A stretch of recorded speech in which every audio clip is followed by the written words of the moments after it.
तज्जयति परं ज्योतिः समं समस्तैरनन्तपर्यायैः दर्पणतलैव सकला प्रतिफलति पदार्थमालिका यत्र। पंच परमेष्ठी भगवान की जय। पुरुषार्थ सिद्धि पाए ग्रंथ के 3 श्लोक हो गए। पहले श्लोक में अमृतचंद स्वामी ने मंगलाचरण किया, दूसरे में आगम के प्राण अनेकांत को नमस्कार किया और तीसरे श्लोक में ये बताया कि आगम के अनुसार मैं इस ग्रंथ को लिख रहा हूँ। अब आइए आगे बढ़ते हैं और नयों की चर्चा प्रारंभ होती है। मुख्योपचार विवरण निरस्त दोस्तर विनेय दुर्बोधा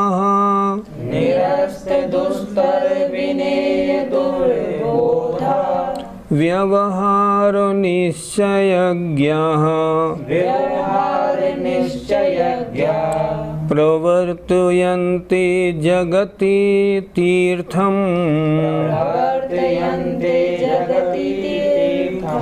बोलिए एक साथ।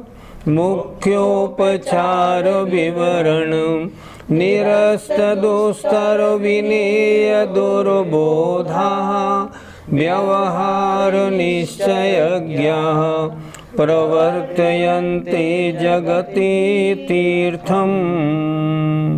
देखिए ध्यान से, मुख्य और उपचार के कथन से नष्ट किया है, निरस्त नष्ट किया है। दुस्तर माने कठिन अनादिकालीन, विनेय माने शिष्यों का, दुर्बोधा अज्ञान भाव जिन्होंने, क्या हुआ फिर देखें, जिन्होंने मुख्य अर्थात निश्चय ने, उपचार माने व्यवहार ने, इनके कथन के द्वारा शिष्यों का कठिन अज्ञान भाव नष्ट किया है।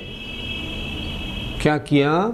जिन्होंने निश्चय का वर्णन किया, व्यवहार का वर्णन किया और जो अज्ञानी शिष्य थे उनके अज्ञान को नष्ट किया। ऐसे व्यवहार और निश्चय को ज्ञाह जानने वाले, व्यवहार ने और निश्चय ने के ज्ञाता, प्रवर्तयन्ते फैलाते हैं, प्रवृत्ति तीर्थ की प्रवृत्ति, प्रवर्तयन्ते फैलाते हैं जगत में तीर्थ को। जगत में तीर्थ को, भगवान के उपदेश को कौन फैलाते हैं? वो फैलाते हैं व्यवहार और निश्चय के जानने वाले आचार्य, जिन्होंने निश्चय और व्यवहार के कथन के द्वारा विनय माने शिष्यों के कठिन अज्ञान भाव को नष्ट किया है। अज्ञान भाव को कठिन क्यों लिखा? अनादिकाल से है। अभी तक सैकड़ों बार समव शरण में गए, आचार्यों के पास गए, प्रवचन सुने, शास्त्र पढ़े, फिर भी अज्ञानता हटी नहीं। इसलिए बड़ा कठिन है ये अज्ञान भाव हटाना। लेकिन जिन्होंने मुख्य निश्चय और व्यवहार के कथन के द्वारा शिष्यों के कठिन मुश्किल अज्ञान भाव को नष्ट किया है और जो व्यवहार और निश्चय इन दोनों नयों के ज्ञाता हैं, ज्ञाह इन दोनों नयों के ज्ञाता हैं। ऐसे आचार्य जगति संसार में तीर्थ को फैलाते हैं। तीर्थ माने भगवान के उपदेश को, इसको फैलाते हैं। तीर्थ किसे कहते हैं? जिससे तेरा जाए या जो पार लगाने में साधन हो उसे कहते हैं तीर्थ। तीर्थ कौन होते हैं? शास्त्र, ये हमें संसार से पार लगाते हैं। तीर्थ कौन है? हमारे गुरु, ये क्या करते हैं? हमें मार्ग दिखाते हैं, पार लगाने का रास्ता बताते हैं। तो जो पार लगाए या जिसके माध्यम से तेरा जाए उसे कहते हैं तीर्थ। नय कितने प्रकार के होते हैं? नयों की व्याख्या शास्त्रों में बहुत प्रकार से, बहुत भेद वाली है। लेकिन यहाँ जो प्रवचन महाराज का जो शास्त्र के अनुसार जो कथन चल रहा है उसके अनुसार दो नय जानने योग्य हैं, एक निश्चय नय और एक व्यवहार नय। निश्चय नय को द्रव्यार्थिक नय भी कहते हैं और व्यवहार नय को पर्यायार्थिक नय भी कहते हैं। निश्चय नय का मतलब जो द्रव्य को बताए, व्यवहार नय का मतलब जो पर्याय की बात करे। जैसे मान लो यहाँ सोने का कड़ा रखा है, निश्चय नय से ये सोना है, व्यवहार नय से कड़ा है। निश्चय नय उसे कहते हैं जो शुद्ध द्रव्य की बात करे, जो बिना अपेक्षा बात करे, जो बिना भेद के बात करे, बिना अपेक्षा के बात करे, उसका नाम निश्चय नय। और व्यवहार ने जो अन्य सापेक्ष बात करे, पर्याय की अशुद्ध अवस्था का वर्णन करे, जो भेद सहित बात करे, जो पर्याय को बताए, उसका नाम व्यवहार नय। एक एग्जाम्पल देता हूँ। जैसे मान लीजिए मैं हूँ, मैं कौन हूँ? निश्चय नय से तो मैं जीव हूँ, व्यवहार नय से मनुष्य हूँ, पुरुष हूँ। व्यवहार नय, निश्चय नय ने द्रव्य की बात की, व्यवहार नय ने पर्याय की बात की। वैसे मैंने और भी बताया था कल कि नयों की व्याख्या तत्वार सूत्र में नईगम संग्रह आदि 7 नय हैं, और ग्रंथों में देखेंगे आला पद्धति आत्म तो उसमें असद्भूत, सद्भूत अलग अलग तरह से और व्याख्याएं हैं। लेकिन यहाँ पुरुषार्थ सिद्धिपाय में दो नय जानने योग्य हैं। निश्चय नय जो द्रव्य की और शुद्ध की बात करे, व्यवहार नय जो पर्याय की और अशुद्ध की बात करे। पंडित जी, शिष्यों का अज्ञान भाव कैसा? निश्चय नय और व्यवहार नय, इसका कथन नहीं जानना, इसका नाम अज्ञान भाव। जैसे हम वर्तमान में ले लें, जो हमारे बुजुर्ग हैं, बहुत से महिला, बहुत से पुरुष वर्ग, वो क्या करते हैं? इस थाली की सामग्री इस थाली में पहुंचा दी, इसका नाम पूजा हो गई। ये तो व्यवहार से पूजा है, ये वास्तव में पूजा नहीं। पूजा का मतलब था भगवान के प्रति भक्ति का होना, वो तो की नहीं आपने तो इसकी इसमें चढ़ाई और चल दिए, नहीं, ये नहीं कहलाती, ये अज्ञान भाव। हम क्या करें? हम व्यवहार माने क्रिया को भी समझें और निश्चय माने तत्व को भी समझें। ये क्रिया ज़रूरी है तत्व के लिए और तत्व वास्तव में ज़रूरी है। क्रिया अवलंबन है। आज क्या हो रहा है कि अष्टद्रव्य के बारे में लेके, पंथवाद को लेके बहुत झगड़ा हो रहा है। जैन धर्म झगड़े की अनुमति नहीं देता। वो कहता है ये तो सब व्यवहार है। मंदिर में तो गए थे भगवान की भक्ति के लिए, तो भक्ति तो गई भूल और किस झगड़े में पड़ गए? 13 पंथ, 20 पंथ, लड्डू और कचौड़ी और जल और पंचामृत के झगड़े में पड़ गए। आज क्या हो रहा है बस पूछो नहीं, बहुत दुख होता है। ये क्या है? ये शिष्यों का अज्ञान भाव है। ये वस्तु तो माध्यम है। अरे जहाँ जो चल रहा है चलने दो, मत छेड़ो। क्यों छेड़ रहे हो? ये करो, लोगों को ये सिखाओ भगवान की भक्ति कैसी होती है। वो तो कोई नहीं सिखाता। बस इस परंपरा में व्यवहारने के झगड़े में पड़े हैं। ये है शिष्यों का अज्ञान भाव। आचार्य कह रहे हैं अज्ञान भाव को छोड़ दो और निश्चय ने माने वास्तविकता का ज्ञान करके भक्ति में डुबकी लगाओ, उसमें सार है। सदासुख दास जी रत्नकरण शावकाचार्य की टीका में गजब लिखते हैं। वो लिखते हैं भैया पूजा के लिए तो 1 द्रव्य हो, 2 द्रव्य हो, 8 द्रव्य हो, बिना द्रव्य के भी पूजा होती है। ऐसे कैसे हो जाएगी? पूजा का मतलब है भगवान के गुणों का वर्णन, भगवान के गुणों की भक्ति, वो है पूजा। आप सोचो वो मेढक जो गया था ना, समशरण में जा रहा था, मुंह में फूल की एक पत्ती दबा के, क्या उस पे 8 द्रव्य थे? क्या थाली थी? क्या था? कुछ भी नहीं था, और मुंह में दबा रखी थी पत्ती। और समंतभद्र महाराज कह रहे हैं पूजा करने वाला तो ये मेढक नंबर 1। ये गड़बड़ क्यों हो रही है? हम व्यवहार निश्चय को नहीं जानते, व्यवहार की लड़ाई में उलझ गए। तो आचार्य कह रहे हैं जो व्यवहार और निश्चय के जानने वाले हैं वे अच्छी प्रकार समझाकर इन अज्ञानी जीवों के अज्ञान को दूर करते हैं। ये है अज्ञानियों का अज्ञान भाव। पंडित जी, तीर्थ फैलाने का काम तो तीर्थंकरों का है। तीर्थ फैलाने का काम, तीर्थ की प्रवृत्ति कराने का काम तीर्थंकरों का है, इसलिए वो तीर्थकर कहलाए। लेकिन अब वर्तमान में जब तीर्थंकर नहीं हैं तो उनके बताए गए तीर्थ को फैलाने का काम कौन करेगा? आचार्य तो करेंगे, नहीं तो क्या होगा? तीर्थ समाप्त हो जाएगा, उन्हें कौन बताएगा?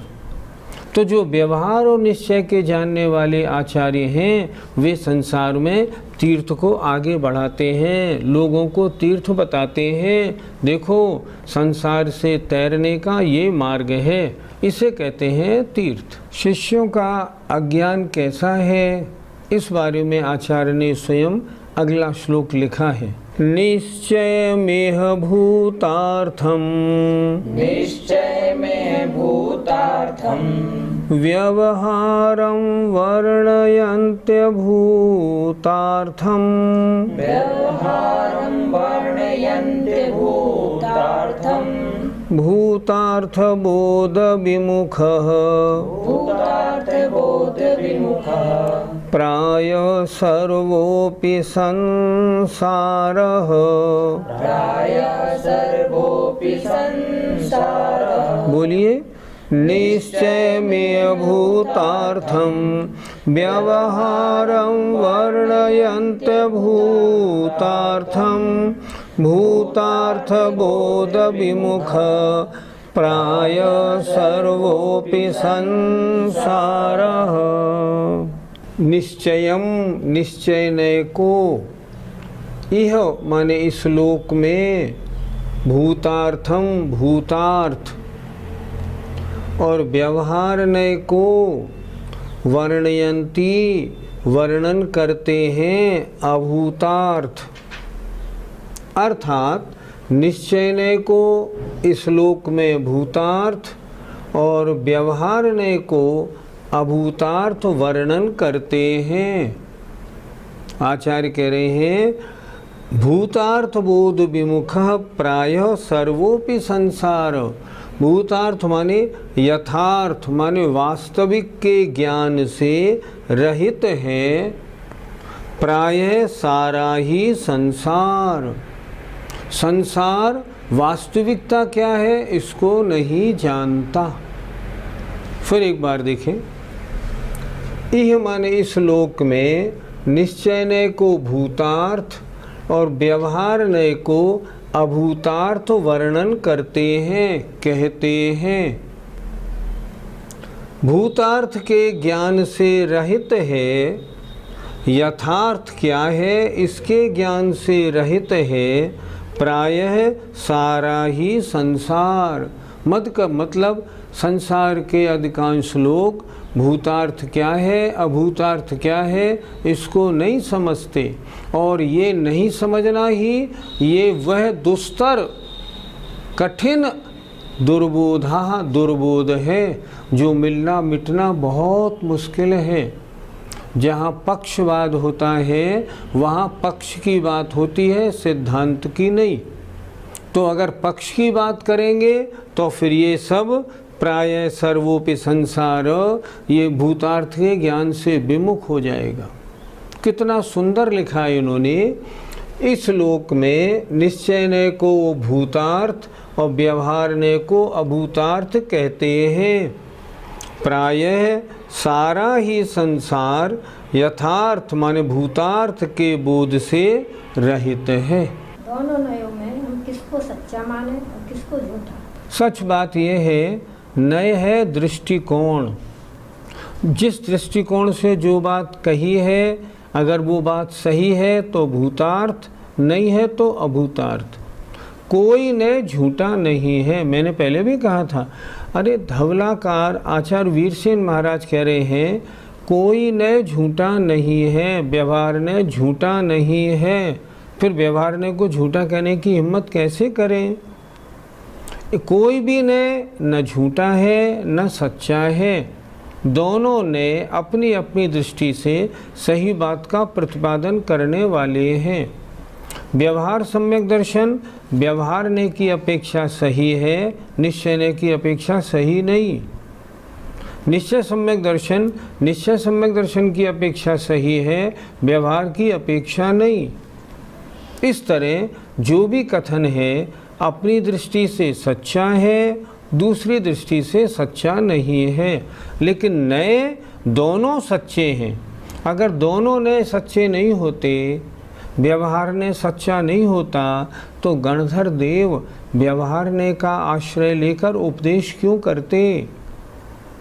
आचार्यों ने कहा है जब तक शुद्धोपयोग में नहीं हो तब तक तो व्यवहार ने का अवलंबन प्रमुख है। लेकिन व्यवहार ने के अवलंबन में निश्चय ने को छोड़ा नहीं जाता, निश्चय ने को रद्द नहीं किया जाता। उस समय निश्चय ने को मानते हुए भी गौण रखा जाता है। वर्णन एक समय में एक ही नय का होगा। जब हम व्यवहार ने का वर्णन करेंगे तो निश्चय ने गौण, जब निश्चय ने का वर्णन करेंगे तो व्यवहार ने गौण। कोई आपसे पूछे क्या ये मकान आपका है? किस नय से पूछ रहे हो? व्यवहार ने से हाँ मेरा है, निश्चय ने से मेरा नहीं है। अगर आप कहते हैं व्यवहार ने से ये मेरा नहीं है, झूठ, आपका है। अगर निश्चय ने से आप कहते हैं निश्चय ने से ये मकान मेरा है, गलत। ऐसे नहीं। दोनों ने अपनी अपनी दृष्टि से सच्चे हैं, दोनों ने दूसरी दृष्टियों से झूठे हैं। इसलिए आचार्य जयसेन महाराज ने स्पष्ट समय सार ग्रंथ की टीका में लिखा है निश्चय ने भी भूतार्थ भी है अभूतार्थ भी है, और व्यवहार ने भी भूतार्थ भी है अभूतार्थ भी है। ये नए कथन करने का तरीका है। दोनों ने सच्चे हैं, एक ने कोई भी ने झूठा नहीं। तो फिर हमको कौन से नए का आश्रय लेना चाहिए? आचार्य अभी एक श्लोक खुद लिखेंगे और उस श्लोक में ये लिखेंगे कोई भी नए आश्रय लेने वाला नहीं, प्रवृत्ति करनी है उस समय माध्यस्थ भाव रखना है। आगे बोलेंगे निश्चय व्यवहार ने दोनों को जानकर जो माध्यस्थ होता है उसी को जिनवाणी का लाभ है, उसने जिनवाणी का फल पाया है। जैसे मुनि महाराज जब ध्यान में लगाया तो आत्मा में पहुंच गए। उस समय आत्मा में रमण करना भूतार्थ, नीचे की बात सोचना गलत। अब जब शुद्धोपयोग से नीचे आए शुभोपयोग में, तब स्वाध्याय करना उचित, स्वाध्याय नहीं करना चाहिए, शुद्धोपयोग में रहना चाहिए। लक्ष्य है पर उस समय वो बात याद नहीं करनी। क्या मतलब हुआ? हमें व्यवहार और निश्चय दोनों नयों को जानकर अपनी वृत्ति माध्यस्थ वृत्ति बनानी चाहिए। अगर हम निश्चय ने का अवलंबन लेंगे, पहले एक कहते थे सज्जन मेरी दुकान में तो निश्चय ने की बिक्री होती है भैया, जिसको निश्चय ने समझना हो मेरे यहाँ आ जाओ। हम कहेंगे ये तो एकांती हैं, ये अनेकांती है ही नहीं। कोई ये कहता है मैं तो सिर्फ व्यवहार की बात करता हूँ, ये एकांती हैं, गलत। तो हम क्या करें, दोनों को समझो और मध्यस्थ होकर फिर आचरण करो। एग्जाम्पल, ये मकान मेरा है, हाँ अंदर से मेरा मकान है क्योंकि मैंने बनवाया है, व्यवहार से वास्तव में मेरा कोई नहीं है। आपका ज्ञान सही, मध्यस्थ रहो, दोनों में सही चलो बिल्कुल। सामायिक में बैठे हैं, मैं तो जीव मात्र हूँ, बिल्कुल निश्चय से, बाहर मेरा कुछ भी नहीं है। शास्त्रों में कितनी जगह सारी बातें लिखी हैं, अगर उनका ध्यान नहीं देंगे ना तो फिर ज्ञानी नहीं अज्ञानी ही बने रहेंगे। इसलिए दोनों ने सच्चे हैं, दोनों नयों का आश्रय लेना है, पर यह भी नहीं समझना कि दोनों नयों से मोक्ष होता हो। व्यवहार मोक्ष मार्ग और निश्चय मोक्ष मार्ग, व्यवहार मोक्ष मार्ग साधन है, निश्चय मोक्ष मार्ग साध्य है और उससे फिर मोक्ष होता है, यूँ समझना है।